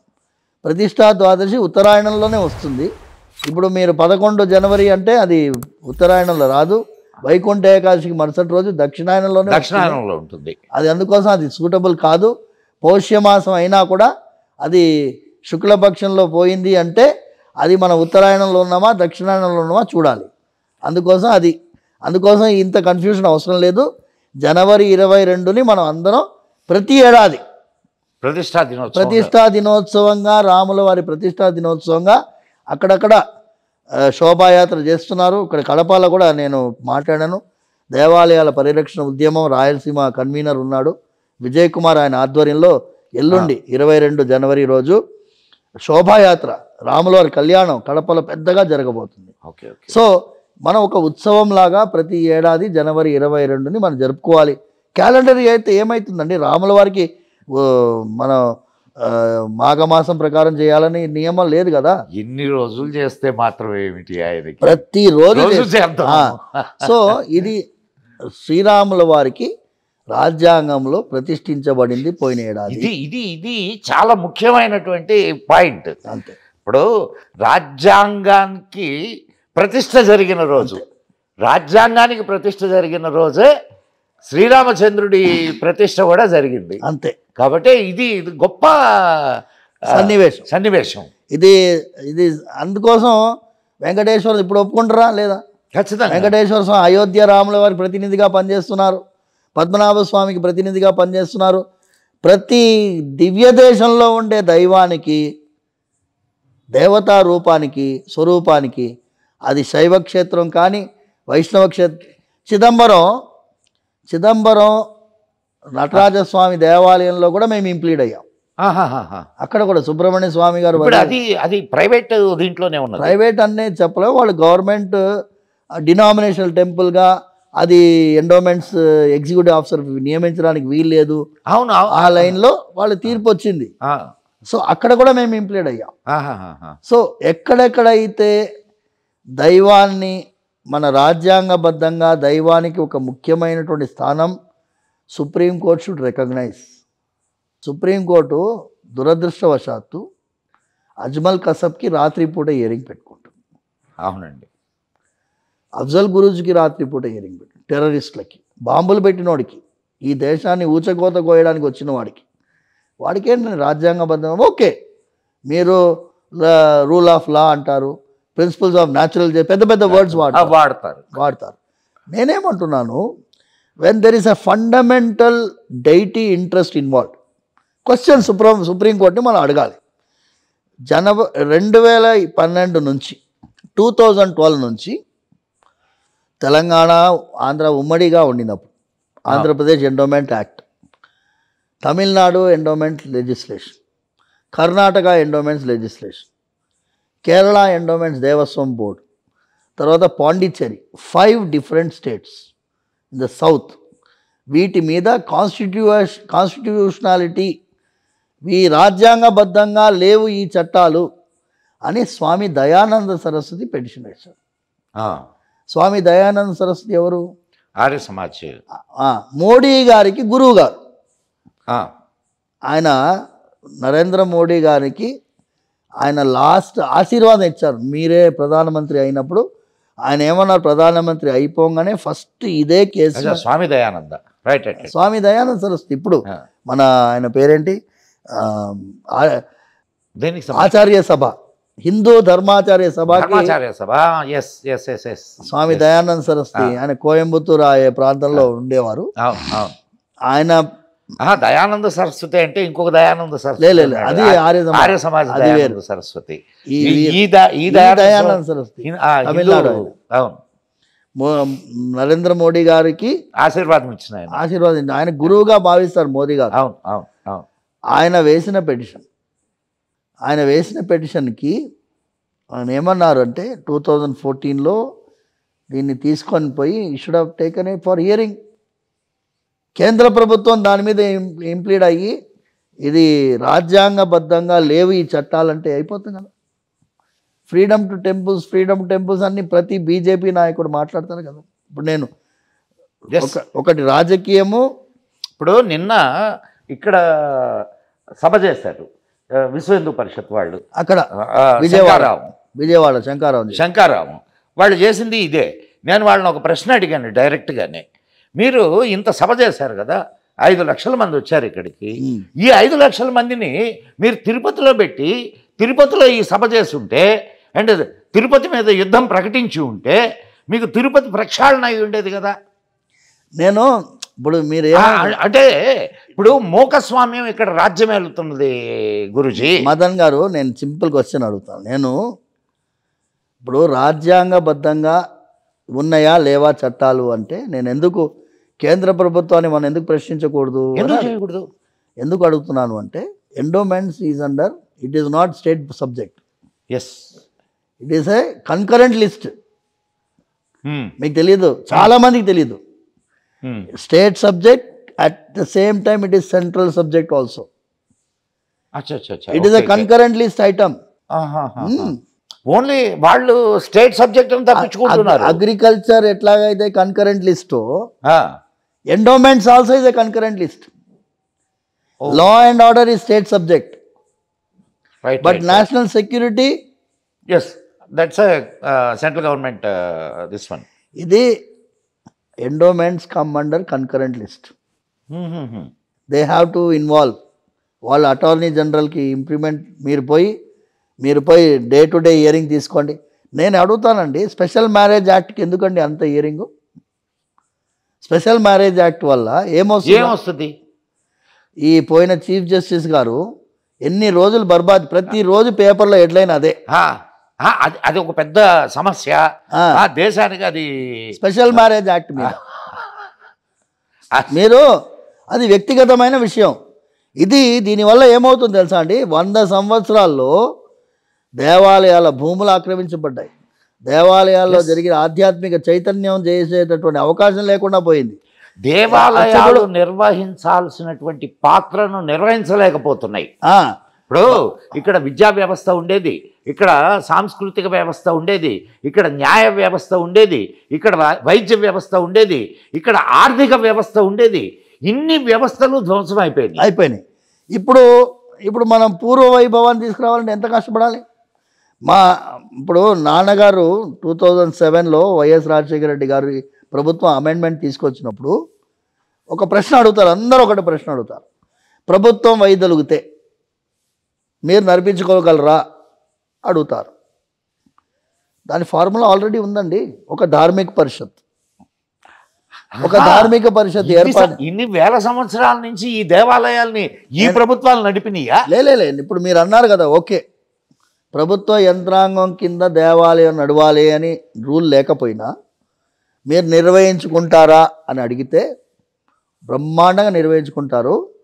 మీరు ధార్మిక పరిషత్ అనేది ఒక పెద్ద అపెక్స్ బాడీ పెట్టి, ఎలాగైతే వక్ఫ్ బోర్డు మీరు అన్నారో సనాతన ధర్మ, అందుకే మేము పవన్ కళ్యాణ్ గారు సనాతన ధర్మ రక్షా బోర్డు అనేది చెప్పగానే మేము ఇదే లైన్లో తీసుకువెళ్ళాం. ఇప్పుడు ఏమైంది, సనాతన ధర్మ రక్షా బోర్డు ఎలా ఉండాలనే దానికి సూత్రం ప్రమాణంగా ఆయనకి దిశానిర్దేశం చేసేటటువంటి ప్రయత్నం నన్ను పిలిచారు పవన్ కళ్యాణ్ గారు. నేను అక్టోబర్లో వెళ్ళాను. ఎప్పుడు ఆ తిరుపతి వ్యవహారం జరిగిన తర్వాత ప్రత్యేకమైనటువంటి సమావేశం అక్కడ ఆయనతోటి గడిపాము 40 నిమిషాలు. ఈ కార్యక్రమం ఎలా జరగాలి, ధార్మిక పరిషత్ ఉండాలి, దాని కింద వ్యవస్థ ఉండాలి. ఈ నమ్మకం లేని వాళ్ళు, వ్యవస్థ మీద నమ్మకం లేని వాళ్ళు, దేవాలయ ఆస్తులన్నీ కూడా కొల్లగొట్టాలని అనుకునే వాళ్ళని మనం దూరం పెట్టాలి. వ్యవస్థలో అలాంటి వాళ్ళు స్వామివారికి, ఇప్పుడు మీరు దేవాలయంలో ఉండేటటువంటి దైవానికి పేరు మీదనే కదా భూమి ఇచ్చేది. అంతే. ఆచంద్రార్కం అవిచ్ఛిన్నం, ఈ పదాలన్నీ వాడతారు కదా స్వామివారి కైంకర్యార్థం. ఆచంద్రార్కం అవిచ్ఛిన్నంగా పూజా విధానం. అందుకే ఈ ఎంవిఆర్ శాస్త్రి గారి బుక్కు దేవుడున్నాడు జాగ్రత్త పుస్తకం. కానీ చాలా బాగా గుర్తు చేశారు గురూజీ. ఈ దేవుడున్నాడు జాగ్రత్తలో ఆయన అనేక సంఘటనల్ని ఆయన చెప్పారు. ఇప్పుడు మనం అంటే మన విద్వత్ పరిషత్ కానివ్వండి, అసలు దేవుడి యొక్క లీలల్ని చెప్పడానికే భయపడుతున్నారు. ఇది నేనేమంటున్నానంటే శ్రీమద్ భాగవత సప్తాహం చేస్తానండి. శ్రీమద్ భాగవత సప్తాహంలో గజేంద్ర మోక్షం చెప్తారు, ప్రహ్లాద చరిత్రం చెప్తారు, తర్వాత మన అన్నీ మా శ్రీమద్ భాగవతంలో రుక్మిణి కళ్యాణం చెప్తారు, ఆ శ్రీకృష్ణ లీలలు చెప్తారు, అన్నీ చెప్తారు. కానీ అంతటితో ఆగిపోయా స్వామివారి లీలలు. మేము అడుగుతున్నది ఇప్పుడు జరగడం లేదా? చిలుకూరులో ప్రతిరోజు భక్తుల నడుమ గడుపుతాను కదా, భక్తులకి వాళ్ళ అనుభవాలు ఒకటే ఎగ్జాంపుల్ మీకు ఇస్తానండి. 2018 అనుకుంటాను, 7 years బ్యాక్ ఒక పిల్లవాడు యూపీఎస్సి ఫైనల్ ఇంటర్వ్యూకి వెళ్తున్నాడు. కాల్ లెటర్ తీసుకొచ్చాడు, స్వామివారి దగ్గర పెట్టి ఇమ్మన్నాడు. పెట్టి ఇచ్చినప్పుడు స్వామివారు నీతో ఉన్నాడయ్యా, డోంట్ వరీ అని ధైర్యం ఇచ్చి పంపించాం. వెళ్ళాడు. 2 నెలల తర్వాత మళ్ళీ వచ్చాడు. వచ్చినప్పుడు నన్ను అడిగాడు, స్వామి నేను గుర్తున్నానా మీకు అని అడిగాడు. నాకు రోజు 1000 మంది భక్తులు గుర్తుంది, రెగ్యులర్గా చూసే భక్తులా ఉన్నావయ్యా, ఏంటి విశేషం అని అన్నా. లేదు గురువు గారు, మీరు యూపీఎస్సి హాల్ టికెట్ స్వామివారి దగ్గర పెట్టించినప్పుడు మీరు ఆశీర్వదించారు, దేవుడు స్వామివారు నీతో ఉన్నాడు పోవయ్యా అన్నారు. నేను ఇంటర్వ్యూకి వెళ్ళాను. ఇంటర్వ్యూలో ప్యానెల్లో 3 ఉన్నారు. నన్ను రాగానే ఓకే సిట్ డౌన్ అన్నారు. కూర్చున్నాను. కూర్చున్న తర్వాత ఒక ఆయన అడిగాడు, where are you coming from, ఎక్కడి నుంచి వస్తున్నావు అని అడిగాడు. నేను ఐఎమ్ కమింగ్ ఫ్రమ్ హైదరాబాద్ అన్నాను. అంటే how far is Chilkur Balaji temple from your place అడిగారు. నాకు ఆశ్చర్యం, ఇదేమైనా యూపీఎస్సీ ఇంటర్వ్యూవా లేక ట్రైన్లో ప్రయాణం చేసే దోస్తులు మాట్లాడినట్టు అడుగుతున్నాడు ఏంటి అడిగాను. సరే అడిగారు కదా, చెప్పాను 29 kilometers అండి, please tell a little bit more about that temple అన్నీ చెప్పాను. మొత్తం చెప్పాను, ప్రదక్షిణాలు, వీసా అన్నీ చెప్పాను స్వామి. చెప్పిన తర్వాత anything else you want to tell about that temple అని అడిగారు. నథింగ్ మోర్ అన్నారు. అంటే ఓకే యూ మే గో అన్నారు. ఓవరా సార్ అంటే yes it's over you can go అన్నారు. నాకు నమ్మకం కలగలేదు. యూపీఎస్సీ ఇంటర్వ్యూలో పిలిచి చిలుకూరు బాలాజీ దేవాలయం గురించి అడిగి ఇంటికి పోమంటున్నారు. నేను అనుకున్నాను ఇక నాకు రాదేమో, ఎందుకంటే ఇంటర్వ్యూలో ఎలా ఉంటుందండి, కొన్నిసార్లు మ్యాచ్ ఫిక్సింగ్ ఉంటుంది. వాళ్ళకి నచ్చలేని క్యాండిడేట్ వస్తుందని ఏదో ఒకటి ఇంటర్వ్యూ జరపాలన్నట్టు జరిపి పంపిస్తారు. నేను వచ్చేసాను. వచ్చిన తర్వాత మొన్ననే స్వామి స్పీడ్ పోస్ట్లో ఇది వచ్చింది, నా ఆఫర్ లెటర్ వచ్చింది, ట్రైనింగ్ ప్రోగ్రామ్ వచ్చింది, అయిన తర్వాత ఇక్కడ నీకు పోస్టింగ్ ఉంటుంది అని వచ్చింది. మరి లీల కాదు ఇది. నేనేమన్నాను, స్వామివారు నీతో ఉన్నారు అని చెప్పిన దానికి ఇంటర్వ్యూ హాల్లో కూడా నేను వదలలేదయ్యా చూడు అని చెప్పి. ఇప్పుడు ఇది చెప్తే ఎలా ఉంటుందండి భక్తులకి? ఇటువంటి కదా చెప్పాలి. రోజు చిలుకూరులో భక్తుల నడుమ ఇదే నాది ప్రసంగం ఉంటుంది. నేను ప్రహ్లాదుడు, అందరిలో ప్రహ్లాదుడు ఉన్నాడండి, పర్సంటేజ్ తేడా అంతే. ఒకళ్ళు 0.001% ఉంటాడు, ఒకళ్ళు 2% ఉంటాడు, ఒకళ్ళు 10% ఉంటాడు. ప్రహ్లాదుడు అందరిలో ఉన్నాడు. వాళ్ళలో ఆ భక్తి భావాన్ని పెంచడానికి కోసం మనం ఈ దేవాలయం ఎవడైతే ఇందుగలడు అందులేడని సందేహము వలదు చక్రిత సర్వోపగతుడు ఎందెందు వెదకి చూడగలడు అంతే అని భావించగలిగిన రోజు నీతోటే ఉంటాడు. ఇప్పుడు ఇంకోటి నేనేమంటున్నా అంటే, చాలామంది దర్శనానికి వెళ్తారండి. ఇప్పుడు మనం కూర్చున్న ప్రాంగణం పేరు, నేను ఇది అనుభవ ప్రాంగణం అని పెట్టాను పేరు. ఇది యాక్చువల్గా వైకుంఠ ప్రాంగణం. శ్రీ వైకుంఠ విరక్తాయ స్వామి పుష్కరిణి తటే రమయ రమమాణాయ వెంకటేశాయ మంగళం. ఆ వెంకటేశ్వర స్వామి అక్కడ నిలబడ్డాడు. అక్కడి నుంచి ఆయనకు తృప్తి కలగకుండా ఇక్కడికి వచ్చాడు, ఇక్కడ నిలబడి ఉన్నాడు. మనం చేసే గోవిందనామ స్మరణ సంకీర్తన వల్ల ఆనందిస్తున్నాడు, మనకి ఆనందాన్ని అనుభూతిగా ఇస్తున్నాడు. అందుకోసం ప్రదక్షిణం తిరిగినంతసేపు మీరు అనుభూతి పొందుతున్నారు. మేమేం చేస్తామంటే అండి, శుక్ర శని ఆదివారాల్లో భక్తుల సంఖ్య ఎక్కువ ఉంటుంది కాబట్టి లోపల ప్రదక్షిణాలకు అవకాశం లేదు. కానీ నేనేం చేస్తానంటే, నేను నా శిష్యుడు పవన్ కుమార్ అని ఉన్నాడు, మీతో మాట్లాడాను. మేము ఒక నాన్నగారి ఆజ్ఞతోటి ఒక సిస్టమ్ పెట్టుకున్నాం. ఏంటి అంటే, ఒక గ్రూప్గా ఒక 300 మంది లేడీస్ ఉంటారు, అటువైపు 300 మంది మగవాళ్ళు ఉంటారు. ఆ లైన్ బ్రేక్ చేస్తాం, లేడీస్ జెంట్స్ పెట్టి. ఒక 20 మినిట్స్ అయినా భక్తులు ఈ ప్రాంగణంలో గడిపేటట్టు, గోవిందనామ సంకీర్తనంతో గడిపేటట్టు చేసి దర్శనం చేయించి పంపిస్తాం.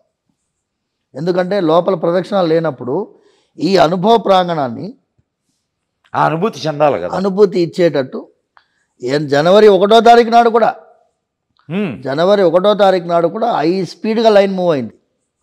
నేను ఏమంటున్నానంటే, we clear more than 80,000 to 90,000 people. Police వాళ్ళు 1,00,000 మంది వరకు వచ్చి ఉంటారంటే పోనీయండి, ఎంత అయినా కూడా average time for every devotee was 40 minutes. వచ్చిన వారు దర్శనం చేసుకుని వెళ్ళిపోయారు. వాళ్ళు ఏమన్నారు, వచ్చేటప్పుడు మాకు వాహనాలు హై స్పీడ్లో వెళ్ళేది కనిపించాయి. మనకెందుకండి భక్తులు 12 గంటలు 18 గంటలు 20 గంటలు ఎందుకు ఉండాలి? భక్తులు ఏం చేయాలి? వాడిని అన్ని గంటలు నిలబెట్టి ఏం చేయాలి? వచ్చిన వాడికి దర్శనం చేయించి పంపించే ప్రయత్నం. మేము తిరుమలకి ఉండే క్రౌడ్కి మాకు 1/20 అండి క్రౌడ్. తిరుమల పెద్ద వ్యవస్థ. అది మనం చిలుకూరు అనేది స్వామివారు ఒక మినీ తిరుమల అనుకున్నాం.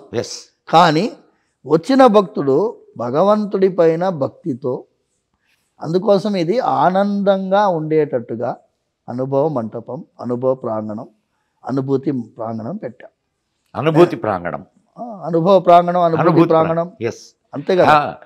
ఇప్పుడు ఈ అనుభవ ఆయన బసవన్న అనుభవ మంటపం అని పెట్టాడు.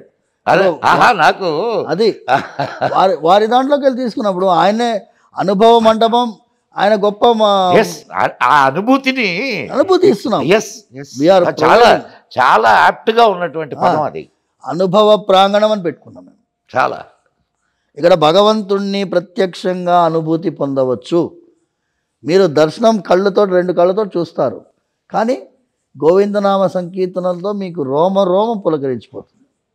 మీ చెవులు వింటాయి, నోరు పలుకుతుంది, మనసు స్మరిస్తుంది. ప్రతి జ్ఞానేంద్రియం, ప్రతి కర్మేంద్రియం మీతో మమేకమై ఉంటాయి కాబట్టి ఇది అనుభవ ప్రాణం. మూడోది, చాలామంది భక్తులకి నేను అడుగుతూనే ఉంటానండి, ఆనందం అంటే ఏంటి? చాలామందికి నేను అన్నాను, తిరుమల కొండపైకి నడుచుకుంటూ వెళ్ళిన వాళ్ళు ఎంతమంది? 3650 మెట్లు ఎక్కాలి. వెళ్ళి ఎక్కిన వెంటనే మిమ్మల్ని దర్శనానికి పిలుస్తారా? పిలువరు. అక్కడ ఒక 15 గంటలు 14 గంటలు ఉండాలి. లైన్లో ఉన్న తర్వాత ఏం చేస్తారు మీరు? దర్శనానికి వెళ్ళిన తర్వాత 2 క్షణాలు 3 క్షణాలు తోసేస్తారు. ఎందుకంటే లైన్ మూవ్ చేయాలి. ఆ 3 క్షణాల్లో స్వామివారిని చూసినప్పుడు మీరు కింది నుంచి పైకి 2.5 గంటలు మెట్లెక్కింది, 15 గంటలు లైన్లో నిలబడింది, అన్నీ మర్చిపోయి ఆ ఆనందంతో బయటకు వెళ్తారు. అందుకే ఆయన పేరు ఆనంద నిలయ నివాస. వెంకటేశ్వర స్వామిని చూస్తే ఆనందం, ఆ ఆనందంతో బయటకు వస్తాడు వాడు. అది కల్పించే ప్రయత్నం మనం చేయాలి రాని నాన్నగారి ఆజ్ఞ. ఇందుకోసం మనం చిలుకూరులో టికెట్ రానివ్వలేదు, స్పెషల్ అర్చనలు రానివ్వలేదు, ఇవేవి రానియకుండా వచ్చిన వాళ్ళకి భక్తి చేయించే ప్రయత్నంలో మేమందరం ఉన్నాం. మా టీం మెంబర్స్, వాలంటీర్స్గా ప్రతి శుక్రవారం అన్నదానం జరుగుతుంది చిలుకూరులో. ప్రతి శుక్రవారం వెనకాల గోశాలలో అన్నదానం జరుగుతుంది. ఇంకోటి మీ ద్వారా ఇంకొకటి గుర్తు చేయాలని అనుకుంటున్నాను మదన్ గారు. చెప్పండి సార్. ప్రతి ఏడాది మేము గరుడ ప్రసాదం ఇస్తాం కదా. పోయిన ఏడాది మీకు తెలిసి జరిగింది, ఏప్రిల్ 19th రోజు మేము ప్రతి ఏడాది ఇస్తాం. 5000 మంది 4000 మంది ఓ రోజు వస్తారు. ధ్వజారోహణం జరిగే రోజు గరుత్మంతుల వారికి పెట్టిన నైవేద్యం, యా స్త్రీ పిండమశ్నీయాత్ తా స్త్రీ పుత్రవతి భవేత్ అనేది ఆగమ సూత్రం. పిల్లలు లేని వారికి, సంతానం లేని ఆడవాళ్ళకి గరుడ ప్రసాదం, గరుడ ముద్ద ఇస్తాం. అయితే ఒకరి నుంచి ఒకరు అది సక్సెస్ఫుల్ అవ్వడం, చిలుకూరికి రావడం జరిగింది. కొంతమంది ఏమో విచిత్రమైనటువంటి విమర్శలు చేశారు. ఆ గరుడ ప్రసాదం తీసుకుంటే సంతానం కలుగుతుందా, భార్యాభర్తలు కలవకుండా వీడు డిబేట్లలో పిచ్చోళ్ళు వాళ్ళ మాట. మాకు తెలీదా అండి? భార్యాభర్తలకు తెలీదా? లేకపోతే ఆడవాళ్ళు ఎందుకు? అది కాదు, ఇప్పుడు అన్నిసార్లు కలిసినా కావడం లేదనే కదా. అన్నిసార్లు ఫర్టిలిటీ సెంటర్లు ఎందుకున్నాయి? ఐవీఎఫ్లు ఎందుకున్నాయండి? అయితే భగవంతుడి ఆశీర్వాదం వల్ల జరుగుతుంది అది. మీరు ఎంత కొంతమంది సర్పదోషం ఉంటుంది, ఎన్నో దోషాలు జరుగుతాయి. సో గరుడ ప్రసాదం తీసుకున్న వాళ్ళకి స్వామివారి ఆశీర్వాదంతో సంతాన భాగ్యం కలుగుతుంది. పోయిన ఏడాది మేము ఇచ్చినటువంటి వీడియో అది ఇన్స్టాగ్రామ్లో పోస్ట్. ఇన్స్టాగ్రామ్ అంటే తెలుసు కదా మీకు, ఏకదమ్ 10 మిలియన్ వ్యూస్ పోయిందని ఎక్కడెక్కడ నుంచో వచ్చారు. సో ఈ ఏడాది మేము ఆ గరుడ ప్రసాదం ఒక్క రోజుకి మేము రెగ్యులేట్ చేయట్లేదు. ప్రతి ఏడాది ఇచ్చే గరుడ ప్రసాదాన్ని ఒక్క రోజుకి పరిమితం కాకుండా పోయిన ఏడాది మేము విపరీతమైన భక్తుల తాకిడిని మనసులో పెట్టుకొని ప్రతి శుక్రవారం ఇస్తున్నాం. ప్రతి శుక్రవారం గ్రేట్. ప్రతి శుక్రవారం ఎవరైనా ఈ భక్తి1 ప్రేక్షకులు వీక్షిస్తుంటే వాళ్ళు 9:30 ఆ సమయంలో చిలుకూరికి చేరుకోవాలి.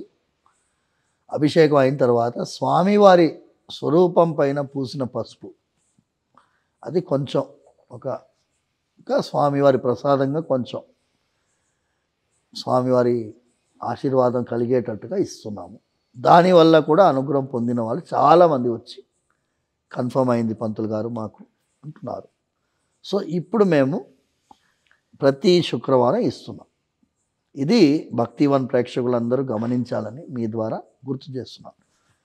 ధ్వజారోహణం సమయంలో ఇచ్చేది ఈసారి ఉండదు, ఎందుకంటే మనం తట్టుకోలేము.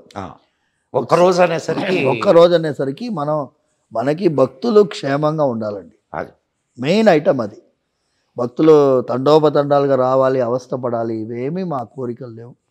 పోయిన ఏడాది కూడా మీకు తెలుసు కదా, మేము ఆ రోజు 11:30కి ఆ అనౌన్స్మెంట్ చేయకపోయి ఉంటే, ప్రసాదం అయిపోయింది అనే అనౌన్స్మెంట్ చేయకపోయి ఉంటే మనకి కూడా సంధ్యా థియేటర్లో జరిగినటువంటి దుర్ఘటనలాగా, తిరుమలలో వైకుంఠ ఏకాదశికి ముందు జరిగినటువంటి దుర్ఘటనలాగా జరిగే అవకాశం ఉంది.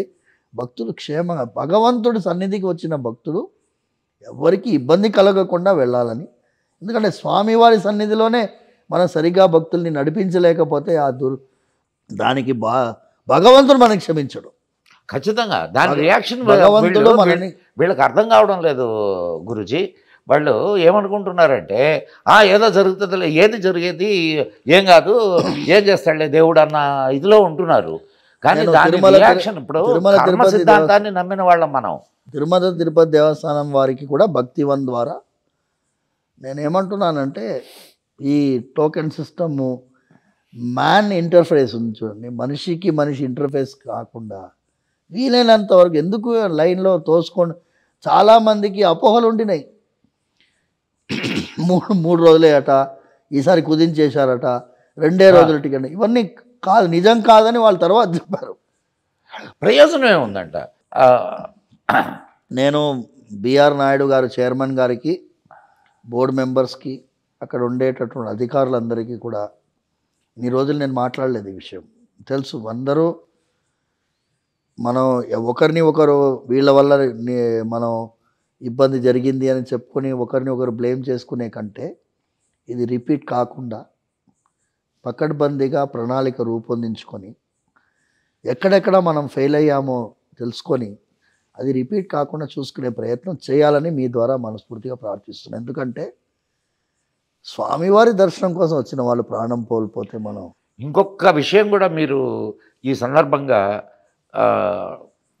పిలుపునిస్తే బాగుంటుంది అనేది నా కోరిక. అదే అంటే నా పర్సనల్ కోరిక. కారణం ఏంటంటే 108 దివ్య దేశాల్లో ఒక దివ్య దేశానికి సంబంధించిన వాడిని నేను. నాది నెల్లూరు. తల్పగిరి. ఆ స్వామి సన్నిధిలోనే నా ఇల్లు. నేను కోరుకునే మీ ద్వారా ప్రజలకు తెలియాల్సిన విషయం ఏంటంటే విఐపి దర్శనాలు చాలా ఎక్కువగా జరగడం వల్ల సామాన్యుడికి దర్శనం లేట్ అవుతుంది. ఎక్కువ మంది సామాన్యులు దర్శనం చేసుకోలేకపోతున్నారు. విఐపీలకైనా దేవుడు, సామాన్యులకు కాదా? మీరు ఇక్కడ ఎలాగైతే ప్రతి సామాన్యుడికి స్వామిని అందుబాటులోకి తీసుకొని వచ్చారు, అట్లా అక్కడ తీసుకురాలేరా? దీనికి మీరు ఏ విధమైనటువంటి సూచనని ఇవ్వగలరు తిరుమల తిరుపతి దేవస్థానానికి? వాళ్ళు ఆచరించనివ్వండి, ఆచరించకపోనివ్వండి, కానీ మనం కోరుతున్నటువంటి కోరిక ఏదైతే ఉందో అది ఆయన వెంటాడుగా. తిరుమల తిరుపతి దేవస్థానం ఒక విచిత్రమైన పరిస్థితి అండి. ఎందుకంటే అక్కడ వాళ్ళు different types of system try చేశారు. ప్రోటోకాల్ అన్నారు, నాన్ ప్రోటోకాల్ అన్నారు, L1, L2, L3 అన్నారు, ప్రయత్నం చేశారు. It is not that they are not trying. Problem ఏమొస్తుందంటే ప్రతిసారి గవర్నమెంట్ మారినప్పుడు కొత్త సిస్టమ్ ఆపరేషన్లో వస్తుంది. ఇప్పుడు మీరు చెప్పినట్టు అన్నమయ్య ఎక్కడ పాడాడండి? బ్రహ్మం ఒకటే, పరబ్రహ్మం ఒకటే ఎక్కడ పాడాడు? సన్నిధిలోనే కదండి పాడాడు. అయితే చిలుకూరులో కూడా మాకు వస్తారు, పెద్ద పెద్ద ఆఫీసర్స్ వస్తారు. మేము ఏం చేస్తాము అంటే వాళ్ళ వల్ల లైన్ ఆగకుండా ప్యారలల్గా వెళ్ళిపోతూనే ఉంటారు. వాళ్ళు కూడా దర్శనం చేసుకుని వెళ్ళిపోవడమే మేము. ఎందుకంటే కొంతమందిని మనం అవాయిడ్ చేయలేము, దర్శనానికి వచ్చే వాళ్ళని మనం. కానీ వాళ్ళు వచ్చినప్పుడు మొత్తం దేవాలయం మొత్తం ఖాళీగా ఉంచి వాళ్ళని పంపించి వాళ్ళ దర్శనం అయ్యే వరకు బయట లైన్ వెయిట్ చేయించి, ఇది మాత్రం నేను ఒప్పుకోను సార్ అండి. అది మాత్రం ప్రోటోకాల్ అనేది ఈ లైన్ ఆఫ్ థింకింగ్ అనేది మనం మార్చుకోవాలని నేను ప్రార్థిస్తున్నాను. మీ ద్వారా తిరుమల తిరుపతి దేవస్థానాన్ని కూడా ప్రార్థిస్తున్నాను. ఈ ప్రోటోకాల్ సిస్టమ్ అనేది కొంచెం దయచేసి మనం మార్చే ప్రయత్నం చేయాలని. విపరీతమైనటువంటి భక్తులు తాకిడి ఉన్నప్పుడైనా వాళ్ళు చెప్తారు no VIP, Friday, Saturday, Sunday break దర్శనం లేదు అంటారు. కానీ అది ఆచరణ యోగ్యంగా ఉండే ప్రణాళిక లేకపోవడం వల్లనే ప్రాబ్లం వస్తుంది. ఇది కానీ ఈ విఐపీలు కూడా అది గుర్తిస్తే బాగుంటుందేమో. విఐపీలు ఇంకొకటి నేనేమంటున్నానంటే, ఇప్పుడు దేవుడి దగ్గర విఐపీ ఏమిటి? ఐఓఆర్ కృష్ణారావు గారు ఈఓగా ఉన్నప్పుడు 2009-10 సంవత్సరాల్లో ఆయన ఒక దర్శన విధానం పైన ఒక పెద్ద కాన్ఫరెన్స్ జరిగింది, మీకు గుర్తుంటుంది అనుకుంటా. నాన్నగారిని కూడా రమ్మన్నారు, మీరు ఎలాగైతే ఆపరేట్ చేస్తున్నారు అనేది. అక్కడ ఏం చేశారంటే అక్కడ ఎస్కలేటర్ పెట్టాలా, కన్వేయర్ బెల్ట్ పెట్టాలా, ఈ అన్ని ఆలోచనలు కొంతమంది చేశారు.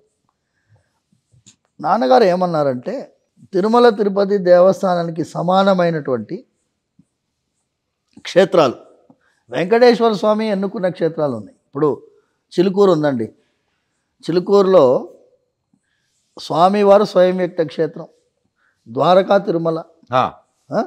ఇక్కడ మహబూబ్నగర్ జిల్లాలో అక్కడ ఒక కురుమూర్తి వెంకటేశ్వర స్వామి. ఇలాంటి దేవాలయాలు ఆయనే క్రౌడ్ మేనేజ్మెంట్ చేసుకో వెంకటేశ్వర స్వామి. అందరూ కలిసి తిరుమల మీద వెళ్ళకుండా మీకు ఏడాదికి ఒక్కసారి ఇక్కడెక్కడ ఉండే దేవాలయాల్లో దర్శనం చేసుకుంటే ఈ క్రౌడ్ అనేది కొంచెం స్ప్రెడ్ అవుట్ అవుతుంది, ఆ టైపు మీరు ట్రై చేయండి అని సూచించారు నాన్నగారు. కర్ణాటకలో ఎక్కడెక్కడ వెంకటేశ్వర స్వామి దేవాలయాలు ఉన్నాయి, తమిళనాడులో ఉన్నాయి, ఇక్కడంతా కూడా మీరు అదే అనుభూతి మీరు పొందే ప్రయత్నం చేయండి. అది ఒక విధంగా చూస్తే ఒక విధంగా క్రౌడ్ మేనేజ్మెంట్ జరుగుతుంది. ఇంకోటి గ్రామీణ దేవాలయ వ్యవస్థ చిన్నాభిన్నం అవ్వడం వల్ల ఈ జీవాత్మ ఉంది చూసారా, అది తప్పిస్తుంది, స్వామివారి దర్శనానికి తప్పిస్తుంది జీవాత్మ. ఈ శరీరాన్ని ఈ శరీరాన్ని ఎక్కడ ఐడెంటిటీ క్రైసిస్, భగవంతుడికి సంబంధించిన శరీరం. మీకు ఇది ఏకాంతమైన విషయం కానీ పబ్లిక్ భక్తి వన్లో చెప్తాను. ప్రతిసారి అభిషేకం జరిగినప్పుడు జీవాత్మకి పరమాత్మకి ఉండే సంబంధాన్ని భగవంతుడు తడి బట్టలతో ఉంటాడు. చందనం సమర్పిస్తాము, ఒకటే తులసిమాల ఉంటుంది. ఆ చందనం సమర్పించిన తర్వాత మేము ఇది చెప్తాం, తొమ్మే హమ్మే కుతస్తత్ తదపి కుత ఇదం వేదమూల ప్రమాణాత్ ఏతచ్ఛానాతి సిద్ధాత్. ఇది పెద్దది, ఓకేనా. అందులో ఏంటి అంటే జీవాత్మను చూసి పరమాత్మ అంటున్నాడు, త్వం మే, నువ్వు నా వాడివిరా, నువ్వు వాడివి. జీవాత్మ అహం మే, నేనే. ఇప్పుడు జీవాత్మ అడుగుతుంది, నువ్వు ప్రాపర్టీ డిస్ప్యూట్ లాగా ఇది, నాది నేనే అంటున్నాడు. కాదయ్యా నువ్వు నా వాడివిరా అంటున్నాడు వెంకటేశ్వర స్వామి. తదపి కుత ఇదం, తదపి కుత అంటే ఎట్లా, ప్రూఫ్ ఏమంది నీది, నేను నీ ప్రాపర్టీ అన్నది ప్రూఫ్ ఎక్కడ, జీవాత్మ అడుగుతుంది. వేదమూల ప్రమాణంరా, వేదమే ప్రమాణంరా నీకు. నమ్మడు. జీవాత్మకి పరమాత్మకి ఉండే సంవాదం ఆ తడి బట్టలతోటి అప్పుడు మా వాయిద్యాలన్నీ ఆపేస్తామండి, ఘంటానాదం కూడా ఉండదు. ఏకాంతంగా జీవాత్మ పరమాత్మని అడుగు సంవాదం. ఇప్పుడు ఎక్కడా నేను బయట పెట్టలేదు ఇది. ప్రతిసారి అభిషేకం జరిగినప్పుడు స్వామివారు తడి బట్టలతో వాగ్దానం చేస్తున్నారు. తడి బట్టలతో చేసిన వాగ్దానం నమ్ముతాం కదండి. ఇప్పుడు కాణిపాకంలో ఏం చేస్తారు, తడి బట్టలతోటి వచ్చి ఆ కర్పూరం మీద చేయి పెట్టి ప్రమాణం చేస్తారు. ఎందుకు తిరుమలలో ఇంతకు ముందు తడి బట్టలతో వెళ్ళి కదా స్వామిని అంగప్రదక్షిణం చేసేది. సో ఆ తడి బట్టతో స్వామి ప్రూఫ్ ఇస్తున్నాడు, నీవు నాకు చెందిన వాడివి ప్రూఫ్ ఇస్తున్నాడు.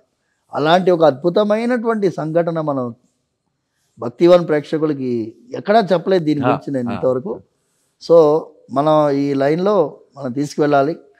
ఎంవిఆర్ శాస్త్రి గారి దేవుడున్నాడు జాగ్రత్త పుస్తకంలో నాన్నగారి ప్రమేయం రాశారు.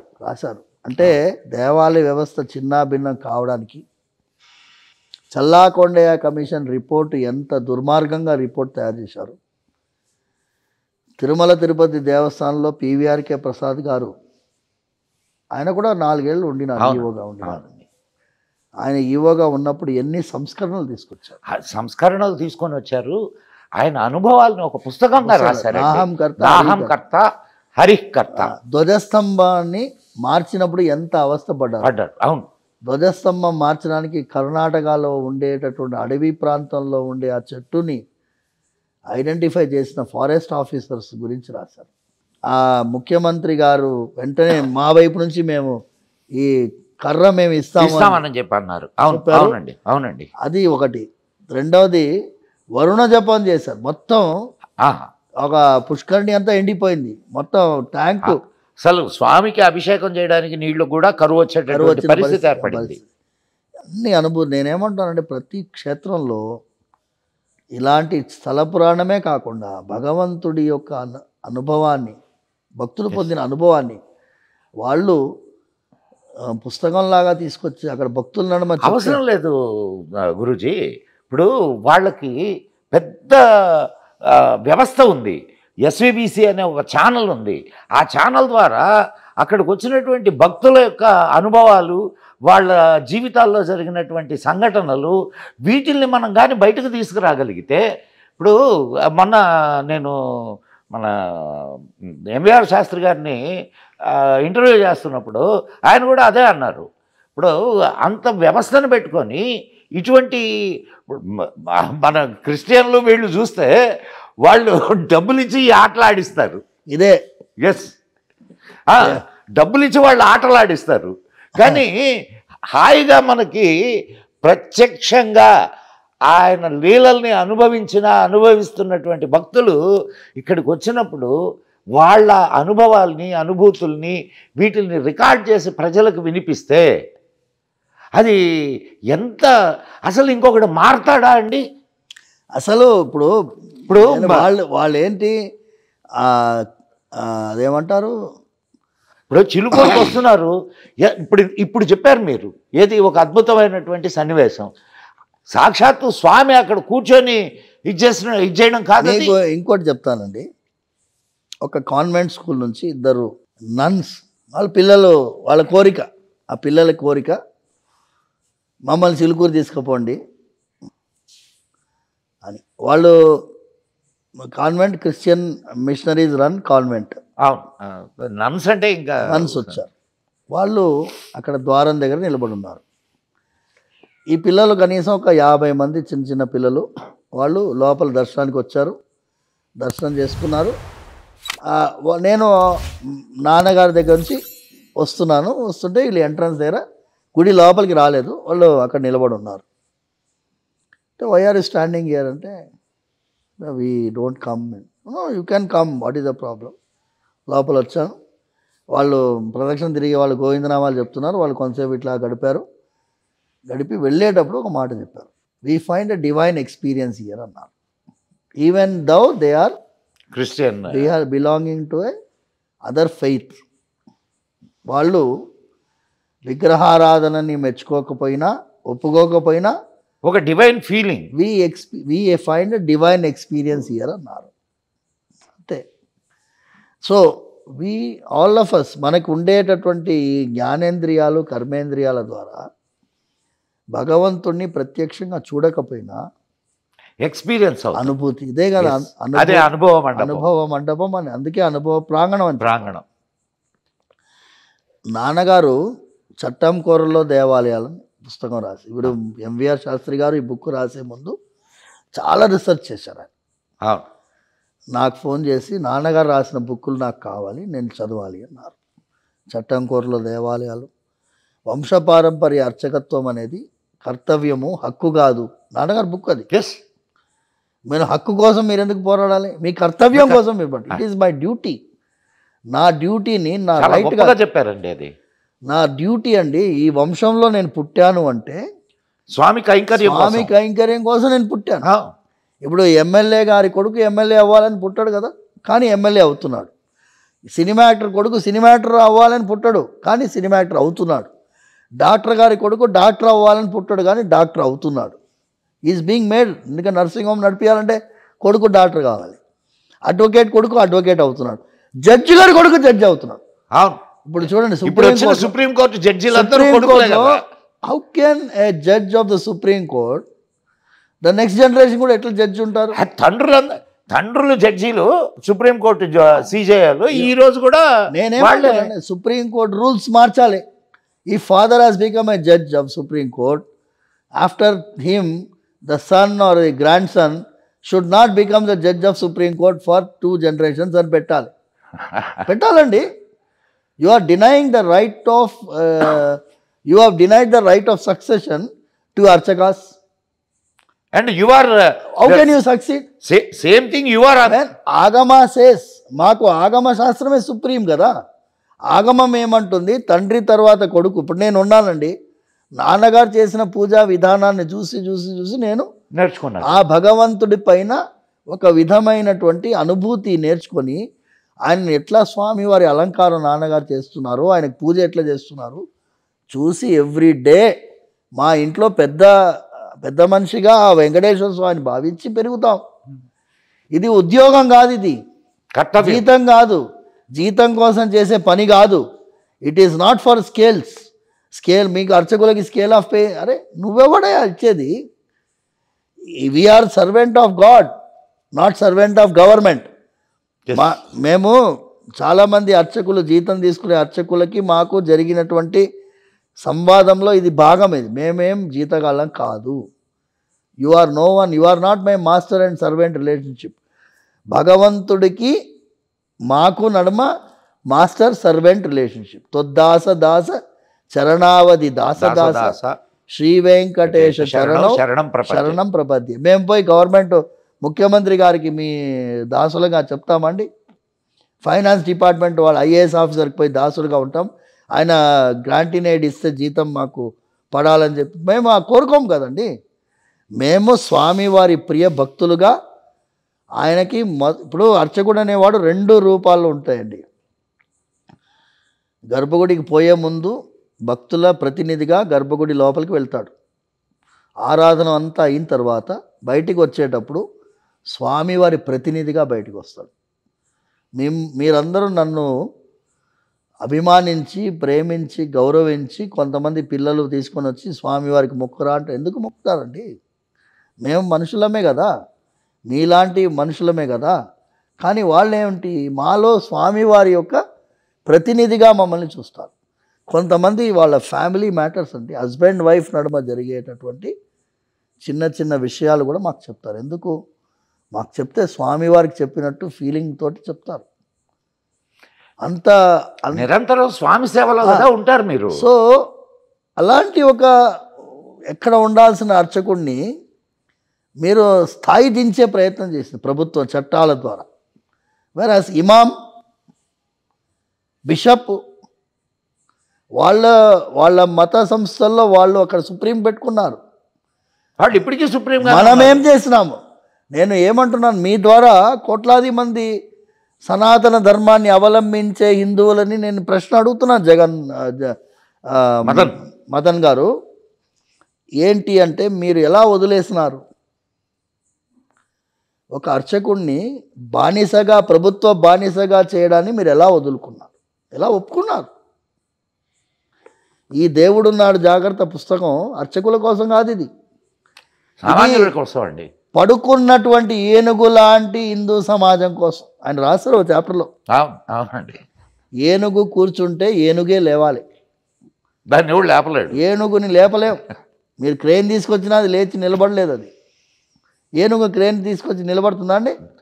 మెడకి బెల్ట్ కడితే అది మెడ పట్టేసి చచ్చిపోతుంది. అది ఏనుగే లేవాలి.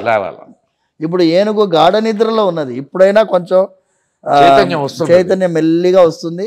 భక్తివన్ ప్రేక్షకులందరికీ కూడా ఈ చైతన్యం తొందరగా రావాలని, మీ ద్వారా ఇతరులకు అందరికీ రావాలని మనస్ఫూర్తిగా ప్రార్థిస్తూ, చాలా చాలా నిజంగా ఇవాళ బహుశా చిలుకూరు బాలాజీ దయ మా మీద ఉన్నది. అందుకని ఇటువంటి అద్భుతమైనటువంటి అవకాశం మాకు కలిగింది.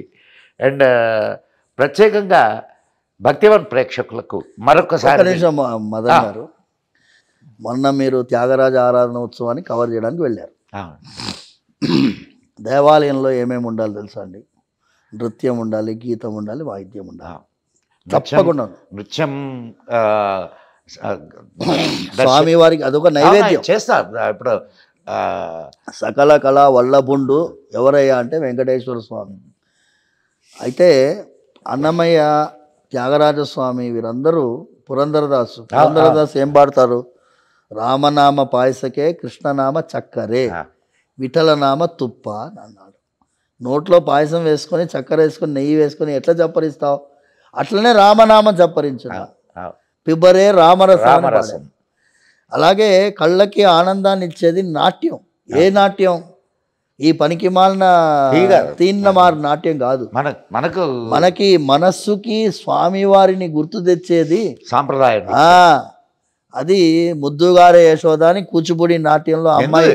ఇందాక పిల్లలు ముచ్చటగా అన్నమాచార కీర్తనలకి వాళ్ళు నృత్యం చేస్తుంటే ఎంత ఆనందంగా మనసు ఇదవుతుంది. అది అలాగే మన త్యాగరాజ స్వామి పంచరత్న కీర్తనలో జగదానందకారక అని కీర్తన, జగత్తుకి ఆనందాన్ని ఇచ్చేటటువంటి స్వామి. అందుకోసం భక్తివన్ ప్రేక్షకులందరికీ కూడా ఆ స్వామివారు మనసు నిండా ఆనందాన్ని నింపాలి. ఆయురారోగ్య ఐశ్వర్యాలతో, ధనధాన్య సమృద్ధితో, ఎటువంటి ఏ ఇబ్బంది లేకుండా.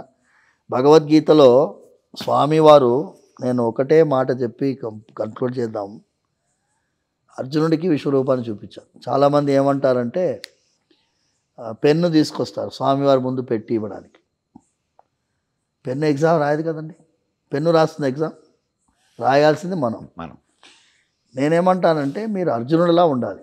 అర్జునుడి దగ్గర అన్ని అస్త్రాలు ఉన్నాయి, పాశుపతాస్త్రం ఉంది, అన్ని అస్త్రాలు ఉన్నాయి. కానీ మనస్సులో భీతి, క్షుద్రం, హృదయ దౌర్బల్యం, గాంధీవం సంస్కృతే హస్తాత్ పక్షేవ పరిదర్శ్యతే. నువ్వు అన్ని కింద పడేసేసి ఏం లాభం? అర్జునుడి మీద నమ్మకం పెట్టుకొని కురుక్షేత్రానికి పోయారు వాళ్ళు.